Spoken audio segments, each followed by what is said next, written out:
about to hear are real stories, told by some of the men and women who lived through them.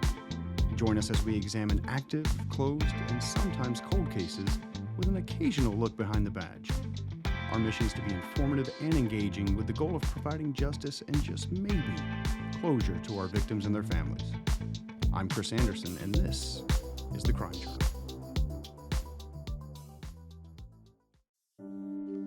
Hey, I'd like to welcome everyone to the show. I am your host, Chris Anderson, and you're listening to The Crime Journal. As we begin this episode, I want to remind our listeners that this case is an open and ongoing investigation. Detectives are still seeking information, tracking down, and following up on leads. If you or anyone you know has information that can help us solve this case, please call the Anne Arundel County Police Department tip line at 410-222-4700. The earthy smells of fall have started to fill the air. It's the early morning hours of Tuesday, September 16th, 2008. Residents across the Brooklyn Park community are fast asleep, but there are always exceptions. Two brothers on Cedar Hill Road seemingly immersed in a head-to-head confrontation on a virtual baseball field. Competitive, as most brothers are, going play for play in a harmless video game. But just then, a somewhat discreet tapping from outside their bedroom window. One of the brothers goes to investigate, pulling back the curtain, and then suddenly, the silence of the night is pierced by the deafening crack of a single gunshot. The brothers sprint into their mother's room, where 25-year-old Rudolph Turner Jr. collapses on the floor. Despite extensive life-saving efforts, Rudolph Turner Jr. does not survive his injuries. And I lay in that bedroom every night, and I look at that floor where my son was and where he took his last breath. And even... What happened to Mrs. Turner should never happen to any parent. Her son was shot and killed in his bedroom in the safety of her home. It still impacts her today. Mommy, yes, I've been shot. And he was holding right here, and I'm like, oh my God. To be honest with you, it was just like, that's exactly what it sounded like. His brother Raphael was in the room with him when he was shot. That's when I heard something sound like a rock came through the window.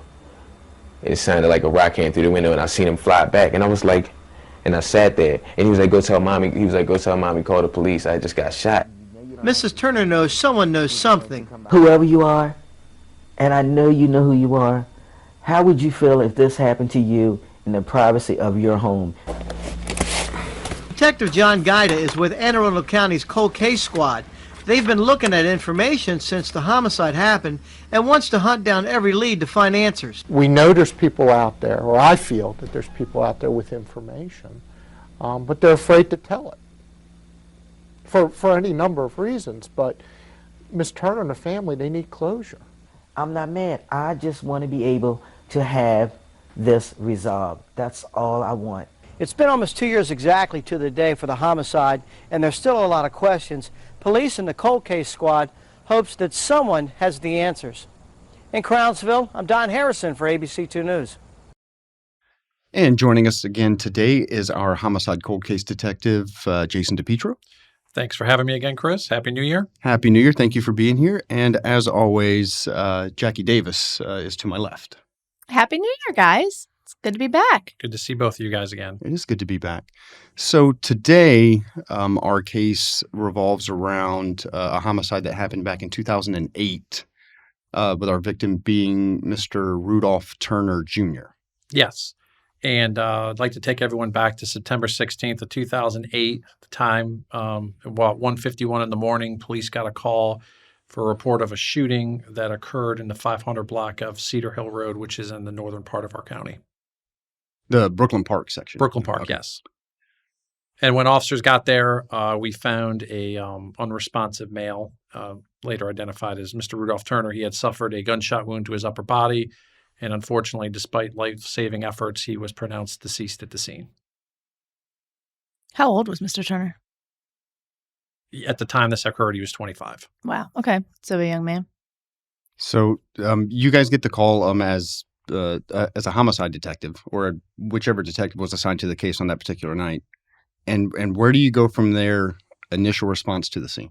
Well, when we're notified, we respond to the scene. The first thing we do is, of course, we brief the officers on scene.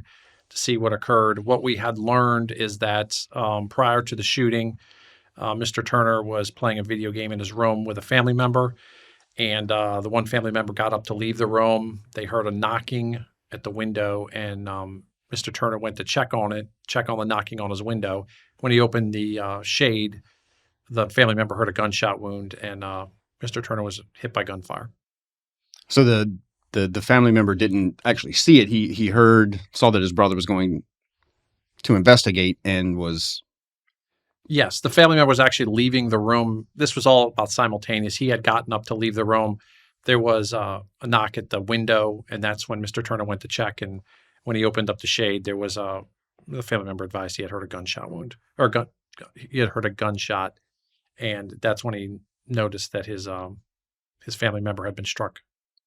Wow. So is this a single-family residence in a ground floor apartment? What is this home? It's a single-family residence. Mr. Turner's the bedroom was on the first floor, so someone could just walk up from the outside and knock on it, not need the assistance of a ladder or any type of thing like that. Through the course of the investigation, through subsequent interviews and neighborhood canvasses, we learned that the person that did this basically walked up to the window, knocked on it, and then when Mr. Turner produced himself is when this individual shot him through the glass. No, go ahead. Any reports of a vehicle heard or seen fleeing at a quick rate of speed? Or I guess at the time, Ring doorbells weren't really a thing, so there's none of that type of stuff, right? Yeah, so in a case like this, if this were to happen in today's day and age, Ring doorbells are, of course, invaluable to us. We didn't have that back then. We do have a neighbor that reported hearing a door close after the shooting and a vehicle drive off. So we do believe that the person that did this got to the scene and left the scene using a vehicle. Now, what is that neighborhood like? Is it an easy way for a vehicle to get out of the neighborhood and disappear? Yeah, are there a lot of routes? Yeah, so if you're familiar with the area, you can disappear pretty quickly. You can very quickly get into Baltimore City. If you head south, you can easily get away very quickly if you're familiar with the area. Lots of interstates and stuff in the area, I assume. Yes. And I have personally never been a detective, but from what you're telling me and from what we've talked about so far, it doesn't seem like this is a random incident. No, we believe this incident to be targeted, and we believe Mr. Turner was the intended target. Okay. Yeah, because I'm assuming there were more than just Mr. Turner and the other occupant of the room in that particular house. Correct. In that specific room, those are the only two in the room. But again, based upon the investigation, we are confident in saying that Mr. Turner was the intended target of the shooting. And then we've talked in previous episodes about where the direction goes as far as talking to, associates, girlfriend, boyfriend, those sorts of things. Where did that start going? Or was that immediate, or how long did it take to start going to questioning people outside of the Turner household? So the information became available quite quickly through the at the time detectives that handled it. Through interviews with family members and friends, we learned that Mr. Turner had hang on, I got to think how I got to word that. No, you're fine. Because we know that there's certain things that we can't discuss because of investigation integrity. Right. And so that's one of the another difficult thing that you guys are facing in your unit about what you can talk about and who you can talk about those things with in trying to, garner more information on the case. Right. So this is what I can say pertaining to that is through interviews, we learned that Mr. Turner had recently befriended an individual who at the time was going through a breakup with another individual, and that individual that this person had broken up with was not happy about it, and there was allegations of threats being made against Mr. Turner by this individual. Yeah, because we always hear the love, lust, greed, those sorts of things. So it looks like it was either maybe sort of the revenge path or the love or lost love path moving forward with the direction that this investigation was going to go. Yes, and through the investigation, again, I got to be careful of my specifics here. This individual who had been gone with the breakup with Mr. Turner's friend We know for a fact he did not actually commit the homicide. However, there is information out there to indicate that he had it set up. And we believe that the person that actually did it was an acquaintance of this individual. And we know that people in the Glen Burnie area, we hope that hear this podcast because of obviously time has gone by, relationships have changed, will come forward, do the right thing, and give us that last piece of the puzzle so we can get the people responsible for killing Mr. Turner charged. So this is not only a murder, it's a murder for hire as well, you think? We believe so, yes. Wow. Okay.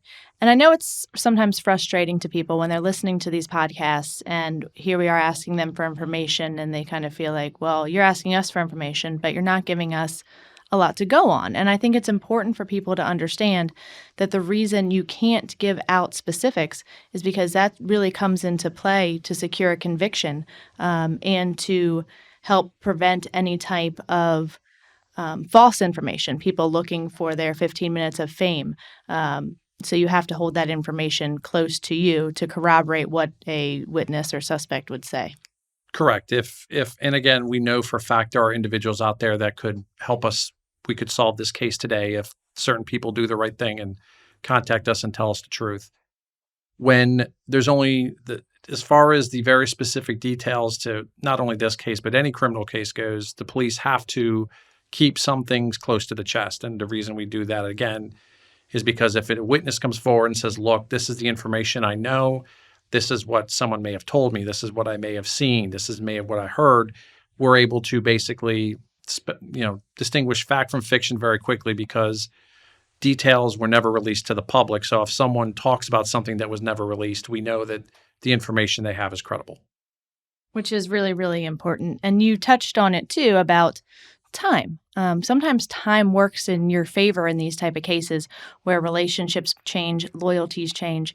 But sometimes people's just status in life changes or where they are physically can change. And I think if people are curious, not saying that it pertains to this case, but just in any of our cases, I don't think we've mentioned before, the resource of checking VineLink.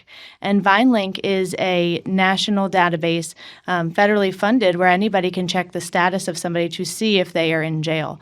Again, not saying that this has anything to do with this case at all, but it's something that we haven't mentioned previously on our podcast of you being able to check the status of somebody if you're worried about retaliation on any case, homicide, theft, whatever it may be, check VineLink. If they are incarcerated, they are no longer a threat to you. And that's important for people to have that resource as well.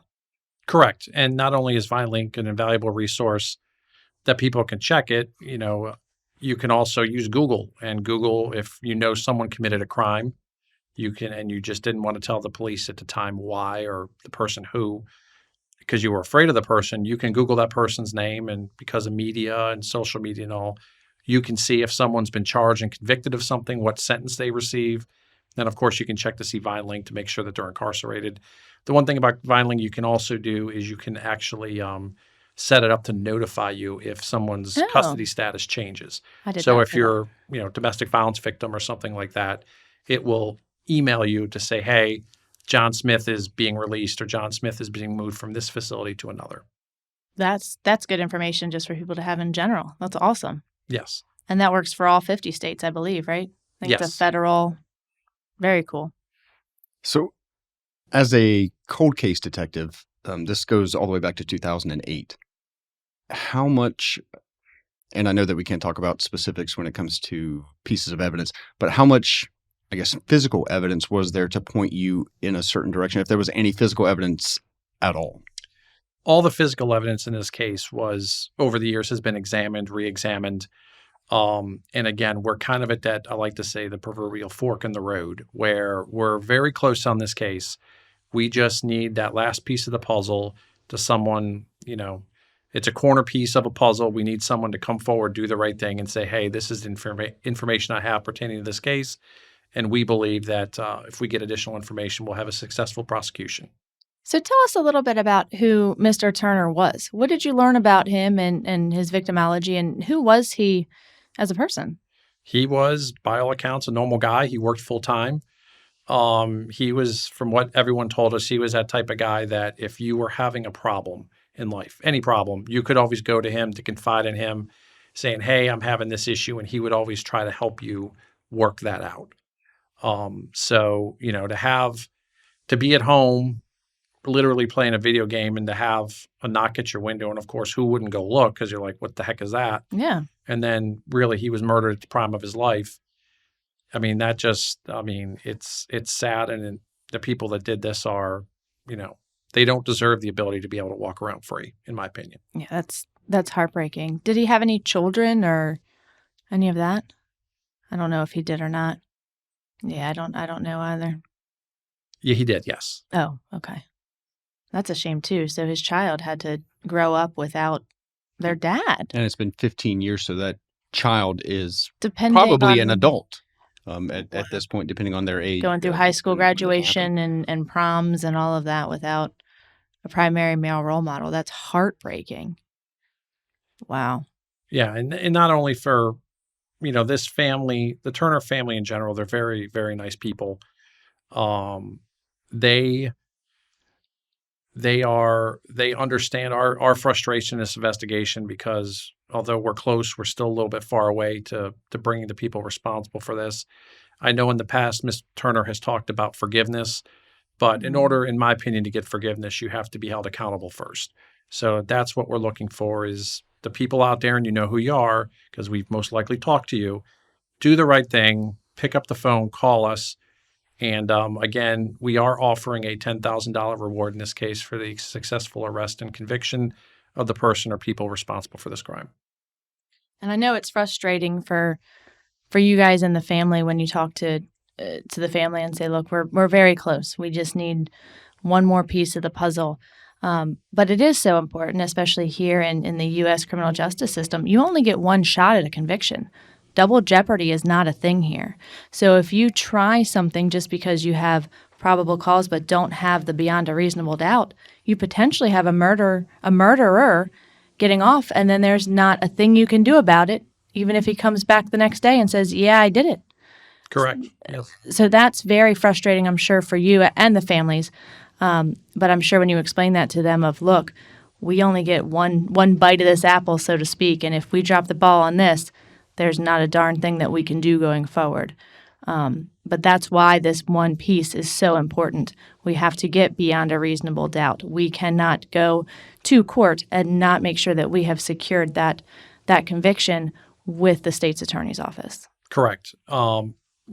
Again, the police can arrest people for just probable cause. The state's attorney's office to convict someone needs beyond a reasonable doubt. And in order to charge a case and not be able to have a good fighting chance of getting a guilty verdict, that's not fair to the family. And that's why we work so closely with our state's attorney's office to make sure that, when we present a case to them, everything that could be done has been done, and it's a solid case that they can present in court. Well, in all fairness, too, we want to make sure we have the right guy. We don't want to charge somebody and have somebody with a murder charge on their record if we are not 110% sure that they are the one that convicted that murder. We're not in the business of charging the wrong people. So I know it's very important to you and your team to make sure that you have all those I's dotted and T's crossed, not only to secure the conviction, but make sure you're convicting the right person and we have the right person in jail. Correct. And we alluded to some technology at the beginning of this conversation about like Ring doorbell cameras, and we're talking about 2008. So the cell phones are big, social media is big, text messaging. Was there any sort of digital avenues for you to be able to go down to be like, hey, we can put this person in this place at this time, and kind of help further your case on that end? So without getting into specifics, because again, we have to preserve some of this, because eventually we do want to be able to present this in a court. There was a digital footprint that was analyzed by the police, which assists us in leading to what we believe, A, why it happened, and B, who is involved. And that's why, through interviews and the digital footprint and some other evidence that we have, it's taken us down the road that we are at. And that's why we are reaching out to viewers, particularly in the Glen Burnie area. If you lived around that area at the time, there are people out there with information. We know this for a fact. We just, again, we need someone to do the right things and call us and tell us what they know. Yeah, because we talk a lot about the frustration of the family, the frustration of the detectives of knowing what you know without the last thread to be able to prove that you know what you know, in a court of law, to say, hey, beyond a reasonable doubt, this person did what we're accusing them of doing. Right. So you have the two types, I like to call two types of investigation. You have the type of case where you honestly have no idea who did this.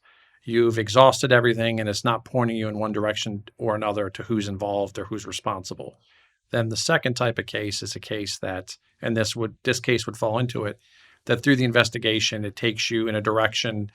You've identified individuals that you believe are responsible, and there's motive, there's opportunity, and there's other evidence out there to indicate that, but you just don't have quite enough yet to be able to charge it and present it before a judge or jury. Wow. And this case is kind of unique for us, at least for the podcast, because we're used to sitting here with Detective DePietro and talking to him about how this was for him and his team. But in this case, I actually got the opportunity to talk to Rudolph's mom, Miss Turner, a little bit earlier today, and talking to her and hearing the emotion in her voice when she talks about her baby that she lost over 14 years ago. It's very moving, and here's a little bit of how that conversation went. Well, Ms. Turner, could you just start by telling us about Rudolph and tell us a little bit about him? I understand you called him Q. Yes, Q was my firstborn. You have two loves of your life. One is your parents, and the other ones are your kids. He was my firstborn, so he definitely was the love of my life. He and I basically grew up together. I had him, when I was 21, and I decided long before then that I was going to relocate over here on the Eastern Shore, and he was over on the Western Shore, and he was really excited about that. So I told him, I said, I know you guys can have a better life, so that's why I brought you over here on the Western Shore. Okay. He excelled very well in school. Had a daughter at a young age, which wasn't too happy about it, but she's here, she's beautiful, she's 21 going on 22, so Oh my I gosh. cannot complain at all. Now she is now the love of my life, which she has always been, but yes. What a gift he gave you with her. Yes, and that's why, when this happened 14 years ago, I forgave the person that did it because I had to. That's the only way I was able to heal. Wow. Yes, the only way I was able to heal.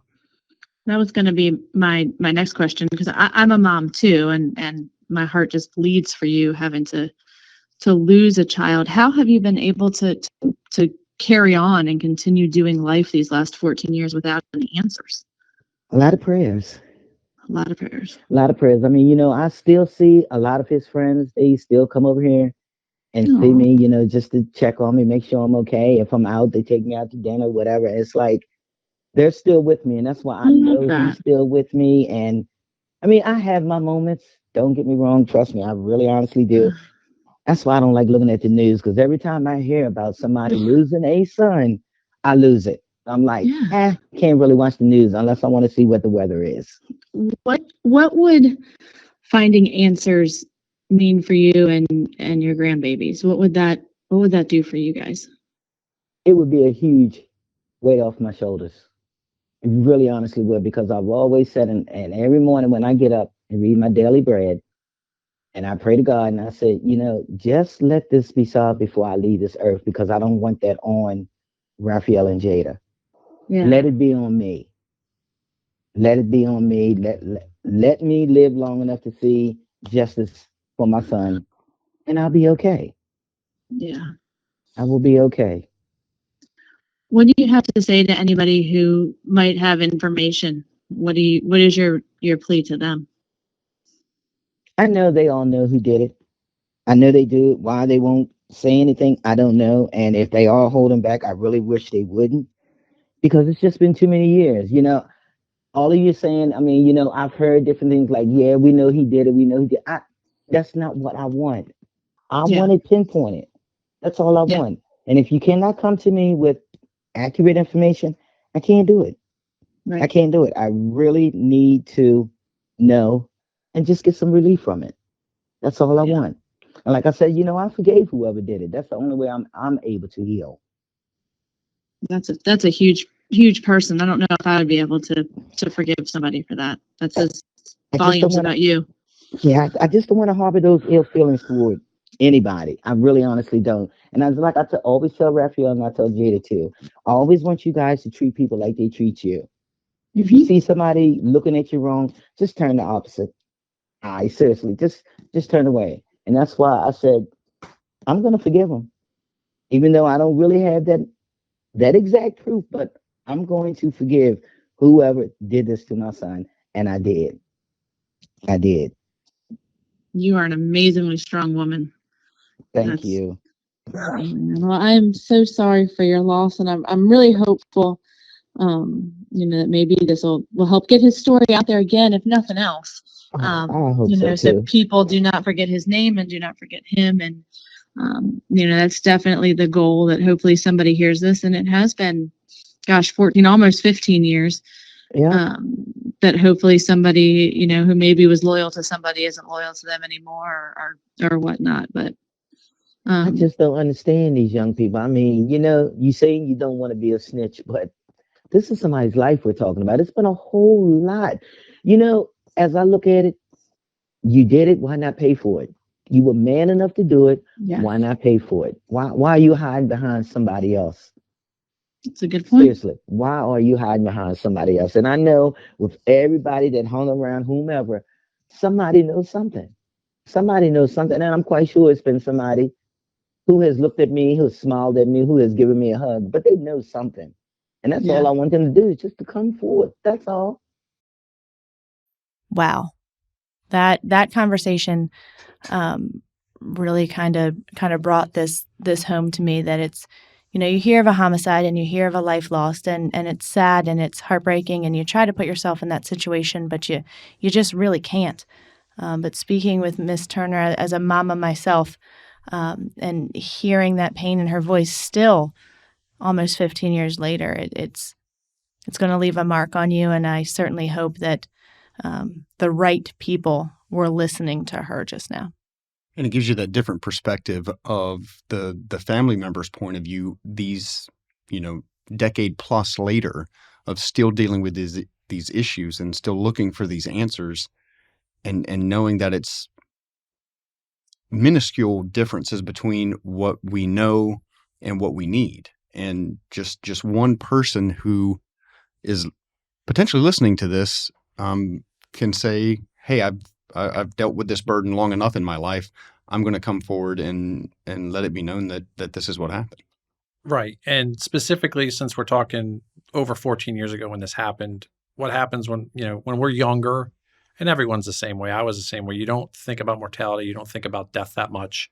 But as you get older, you start to, what, my life will end one day. And we hope that people hearing this has matured over the years and has always been on the fence about doing the right thing. And maybe that they listen to what Ms. Turner had to say. And my hat goes off to her, because I know her speaking to you guys was gut-wrenchingly hard for her. And I thank her for that. We're hoping that the people, as they've gotten older now, respect life a little bit more than maybe they did when they were 14 years ago.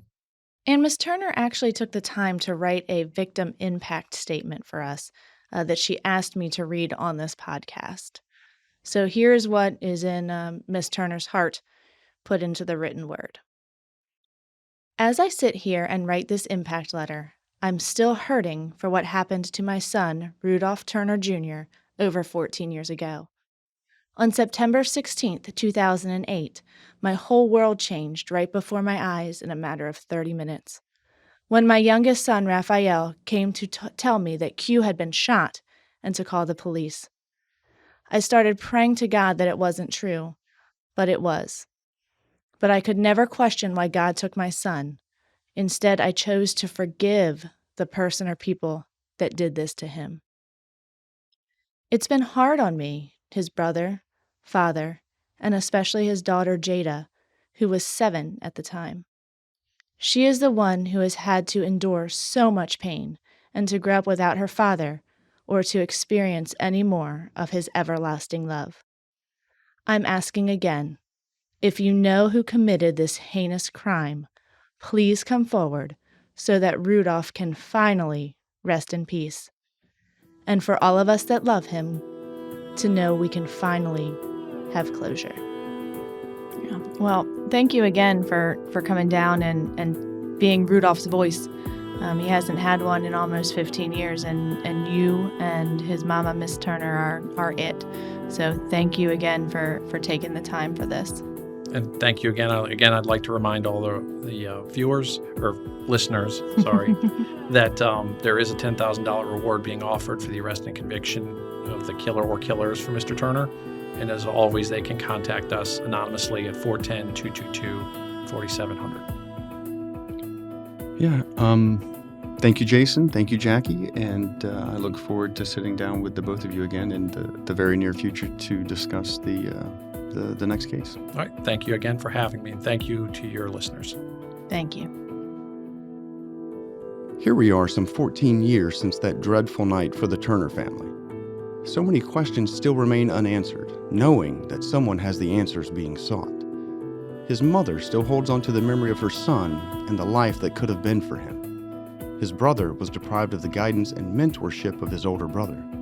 His daughter has grown up into a woman without the watchful eye of her loving father. Goodbyes that were never said, tomorrows that would never be. His name is Rudolph Turner Jr.